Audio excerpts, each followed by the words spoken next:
So, welcome to Ask Isay.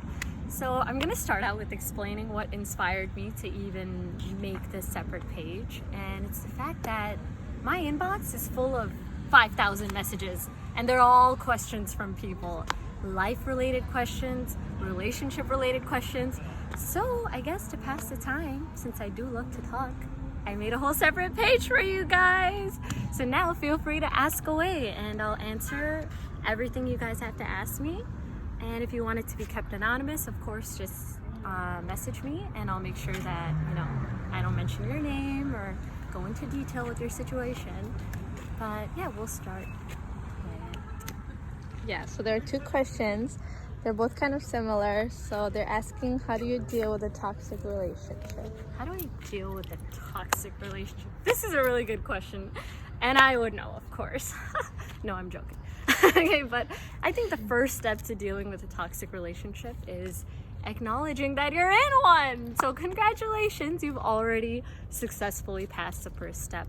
And I'm not saying that a toxic relationship necessarily means that the person is bad or they have a bad personality or they're bad people. Sometimes all it means is that they're not the right people for you. So congratulations on acknowledging that you're in a toxic relationship. And I think the second step would be to confront this person. Let them know that, in a healthy relationship, you're supposed to feel uplifted and supported and confident, and that you're feeling bad about yourself. So confront that person. I wouldn't wait to see if anything changes, because personality-wise, I don't think people change, And if they do try to make an effort for you, it's not usually permanent. So to avoid disappointment, I wouldn't even wait for this person to change. I would confront them. I would see how they're feeling, if they're receiving the same feelings from you, and then I would decide what to do further. And if you do separate, I will advise that you immediately start talking to somebody who makes you feel good about yourself. And that doesn't have to be like another boy or another girl. It could just be a friend or even a family member that makes you feel good about yourself. So that way, you won't feel the need to go back to this toxic person.